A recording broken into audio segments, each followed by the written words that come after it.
right leg on the outside here. Okay? Actually, you know what? We didn't talk about the heel hook. We'll talk about the heel hook real fast. He comes back here. Ryan's got a hook on. This is what I would want to do. Whether I was pushing this out, whether I was turning and swiveling, right? Whether I had to push to the floor, or if I fought this one first, you just kick his arm off of your leg.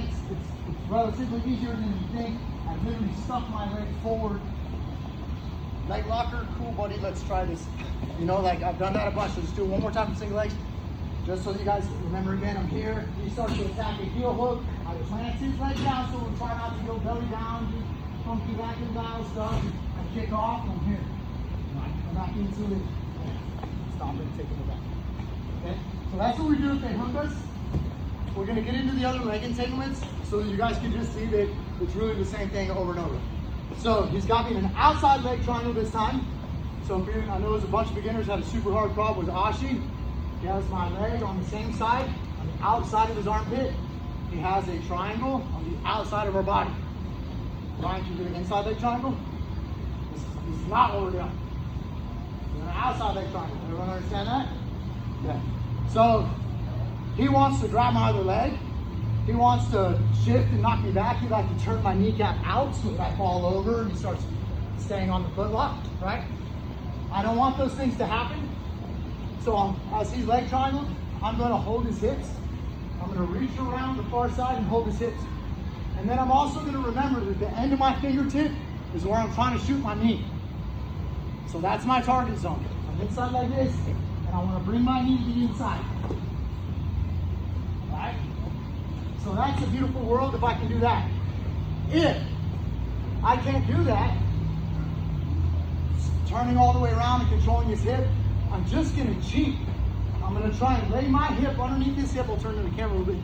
I'll lay my hip underneath his hip and just wedge my knee right in this little spot right here. You'll see how I come in, boom, and I'm like that. I'm trying to shove my knee in. This will crank his hip over and I'm ready to start attacking his back. Does that make sense, guys? So like, try to do that slow.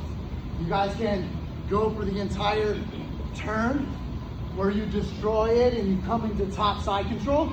And then you got the version where I cheat and I just drop down to my back.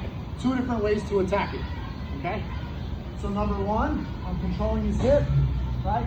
And then I can try and put my knee to the inside of that. I'm trying to go inside here, to the one side. The other version, you can do this with Ashi as well too. Holding his hip so my body gets underneath, like this. Cranking his hip over, pinching my knees. Chase his back, hit the skate. Does that make sense, guys? Yes, sir. So it's gonna play out that way. The trunk is super familiar to me. And where I started getting this was the Pretzelbolos brothers. Right? Super long arm guys like me. If you don't know me, I put out Darce DVDs like in 08. So like I've been loving the Darce game and long arm guy game for a long time. They also play an outside leg game. So not everybody, most people want inside leg space. Right? Everyone just keeps repeating Donna Herdesco type guys verbiage everywhere I go. Inside space, which is good, but there's still an entire outside space game. This is why the Pretzelbolos brothers have come up with leg pin passing and leg pinning pulls and stepping on their legs and doing all different variations of leg pins, right? And then if they got sucked into one of those leg entanglements because they were young and they were not old enough chasing at that time the IBJJF circuit, they were young in the adult room and they couldn't read counter footlocks, they were just doing a legal counter to it. So we started taking it back versus the footlock instead of doing what dumb black belts do and start both attacking each other's feet. I hate when I see that. Okay, so that mentality came from that, from trying to take the back versus the leg lock, okay?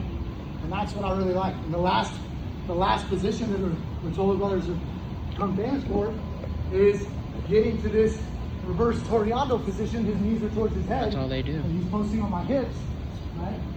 There we go. And we start to get into this position in north-south. Pushing the knees away, trying to wiggle.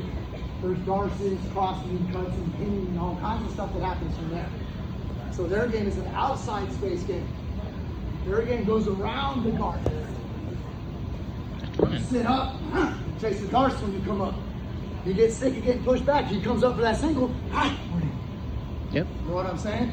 And I know that because I feel that frustration. For the advanced guys, you may feel that frustration here. Like earlier, I told Vivian may say, but now it's Ryan, screw this heel hook game, I'm coming up on a single. And he comes and he starts wrestling up, you know what I'm saying? So, this is where you're going to attack the front headlock. Is that complete game? Kind of make a picture for you guys? Yes, sir. All right, so come back in. Outside leg triangle. Here, I hold his hip so it doesn't change anything. Okay? Number one, I destroy it. Go inside, and counter from that. Doing that too. The last one, I cheat and I drop my hip underneath because I'm lifting his hip. Try to put your hips back down on the ground. He sees this and he's like, nah. Especially when you roll with your homies in class, right? Me and Ryan roll once and I do this, he knows what's up. I'll never do it again so easy, right? So then it's going to be a struggle. Ryan's probably going to be trying to do this. Yep. And this, and this, and get his knees back, and get his knees in the way. And get his hip back on the ground. So once he knows it, you got to steer it. Now get your hip on the ground, right? Now it's going to be like, oh, there ain't no way I'm going to bounce. I'm going to have to cheat. Does that make sense, guys? Yes, sir. So that's where those two battles come from. So play from the top, where you crush it, bam, side control. And play the other one where you just cheat. Pop your knee up. Don't cheat in. Cheat in and up. Back. And get your right leg out. Ready, set, 2, 2, 2, 2.